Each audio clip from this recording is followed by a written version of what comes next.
Welcome to the Harborage Vestige. Despite my blindness, nay, because of it, my other senses seem to have heightened. This place had the right smell about it. Indeed, but let us not get ahead of ourselves. Without an understanding where we are bound, every road will get us nowhere. Before we truly understand our destination, we must speak of the past. Of a sort. I invite you to enter my mind and walk with me through visions of the past, that you might understand the events that brought us to this time, this moment.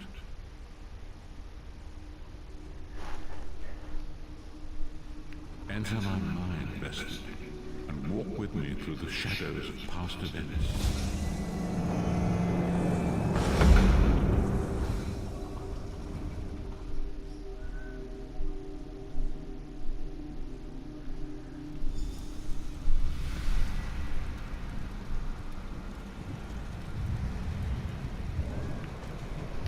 Follow me, Vestige, and learn of the events that precipitated our current crisis.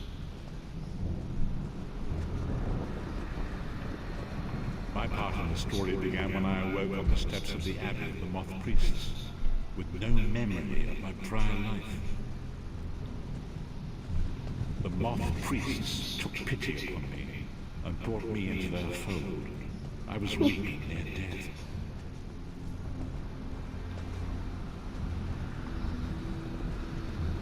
It was there I first set eyes upon the Elder Scrolls and devoted my life to their study. The scrolls allowed me to glimpse the very fabric of reality, but each profound insight dimmed my vision and eventually left me permanently blinded to the light of the world.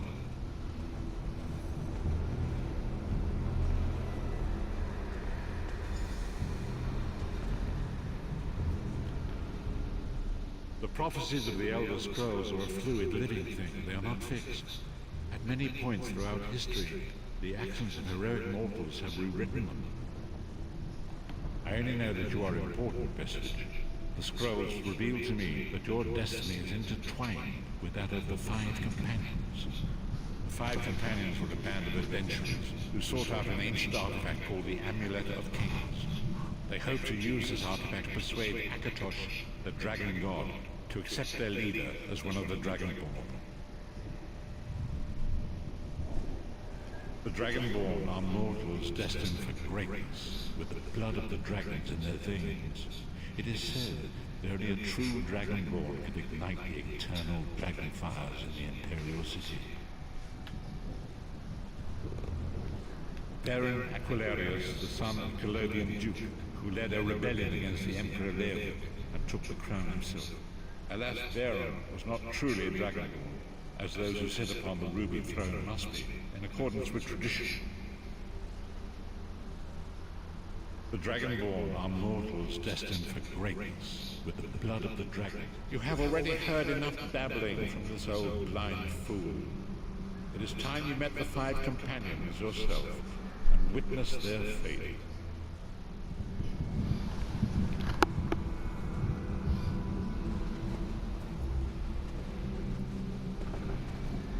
The first companion, Lyris Titanborn, daughter of giants, was the mightiest warrior in the service of the Emperor. Next, Abnathar, a powerful sorcerer, Grand Chancellor to the Imperial Elder Council. The Red Guard Swordmaster, Sai Sahan, leader of the Imperial Dragon Guard. The Imperial Emperor, Baron Aquilarius, who attempted to light the dragon fires and failed. And finally, Manamako, the traitor, the king of words, a powerful necromancer, and your executioner.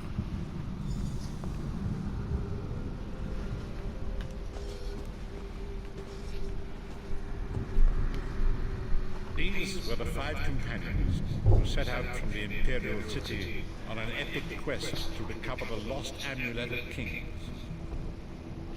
Many Marco convinced Veren that the amulet could be used to perform a ritual that would rekindle the dragon fires. He claimed this would please Akatosh and entice him to adopt Veren as one of the Dragonborn. By tradition, only the Dragonborn can lay claim to the Ruby Throne and rule as the one true Emperor by divine right. Veren conquered Cyrodiil and took the throne, but unless he became Dragonborn, he feared he'd always be thought of as a pretender.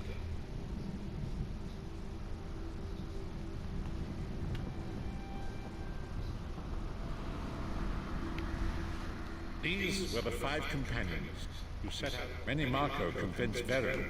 By tradition, each of the 5 companions were chosen for their skill and courage, and each was given a special role to perform in the part. You've already met Lyris. She's a Nord warrior from the frozen lands of Skyrim to the north, and it is said that her... You've already met Lyris. She's a Nord warrior from the frozen... The Therns are one of the most influential families in Cyrodiil.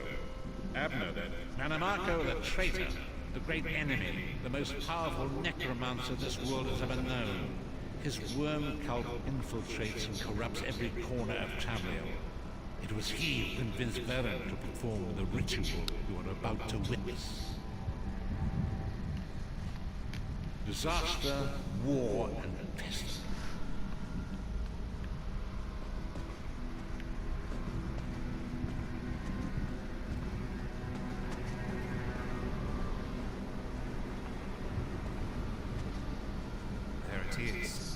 The dragon fire brazier. Manamako, you certain this will work? It will work, my liege. The Amulet of Kings will rekindle the dragon fires and ensure your rightful place is in them. You have my word. It better work, Manamako, or you'll find your neck at the business end of my axe. My lord, I wonder if you'd muzzle your half-giant pet. She really is annoying. Enough, both of you. We are here to ensure my lord's rightful claim to the Ruby Throne. Abner, begin the ritual. I have a destiny to fulfill. By the lighting of the dragon fires, I claim my rightful lineage. By the fires of creation, let me be reborn. By the will of Akatosh, I proclaim myself Dragonborn.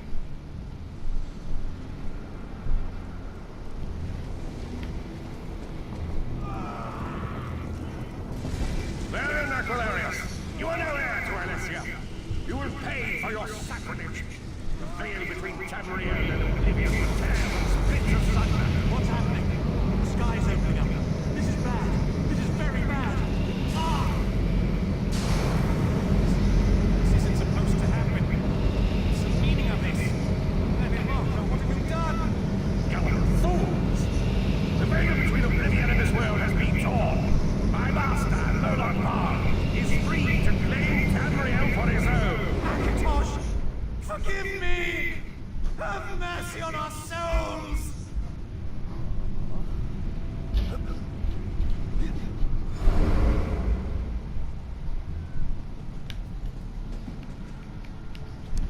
The ritual tore the veil between Nairn and Oblivion, allowing Manamako to begin stealing souls his master needed to power the Dark Anchors and initiate the... Akatosh gave Alessia the Amulet of Kings as a symbol of his covenant with Nairn. So long as the amulet remained in the care of Alessia's heirs and the dragon fires remained lit, Tamriel would be protected from the Daedra. Manamako tricked Veren into breaking the covenant, and the veil between Oblivion and Nairn was torn. The Elder Scrolls named this event the Soul Burst. It gave Molag Bal the opportunity to disconnect the souls of Nairn from their hosts. Veren was lost. In the chaos of the moment, Sai Sahan took the Amulet of Kings and fled. Lyris was captured by Manamako and delivered to Cold Harbor, the realm of Molag Bal. Tharn remains Chancellor of the Elder Council, and his daughter Trivio rules as Empress Regent. But the true power remains in the hands of Manamako and his worm cult. When I discovered the truth about the 5 companions, I made subtle inquiries, but apparently not subtle enough. Manamako got word of my interest and abducted me. He took me to Cold Harbor, where I remained a prisoner until you freed me. The truth is always a threat to evil men. Manamako feared I would reveal his treachery, and if knowledge of Nan's vulnerability were to become known, it could threaten his master's schemes. Molog Bal does not favor loose ends. Walk with me.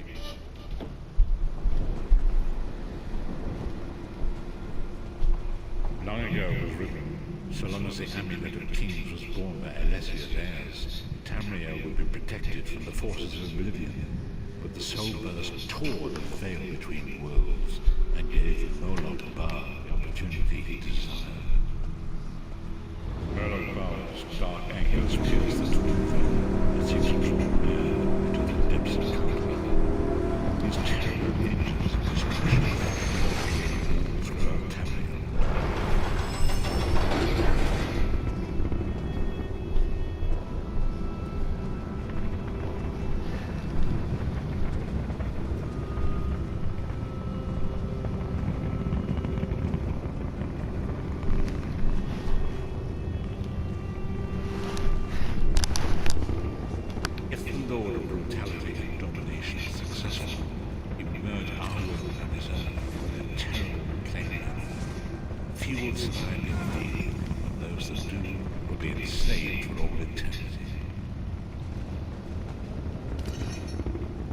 So it falls to us, as you said.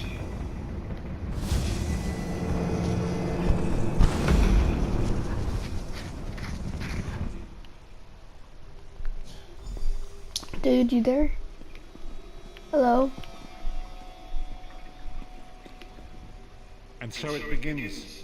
The remainder of the story has yet to be written. It is your story now.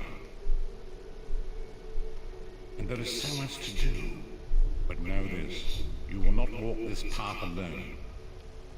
We must grow in strength and in numbers. You will need more than the company of an old blind man to alter the course of history. We must assemble our own group of companions. The first you have already met. Lyris sacrificed her own freedom to allow us to escape. She remains a prisoner in Cold Harbor. I must determine her precise location if we are to mount a rescue. That will take time.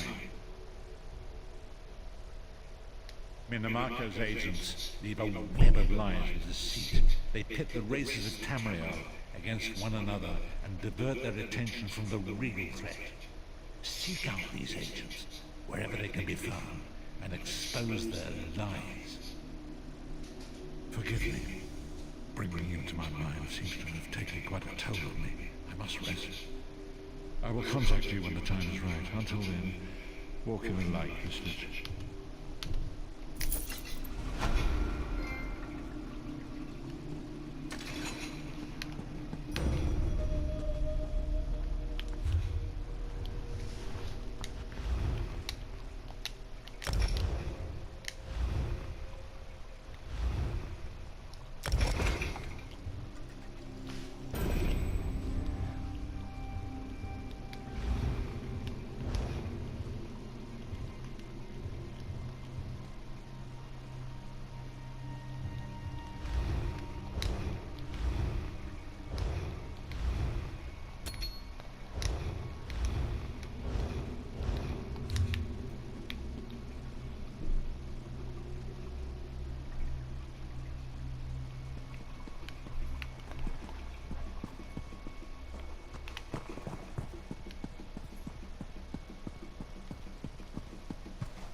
Well, I'm gonna end the video here. So guys, see you in my next one. Peace out.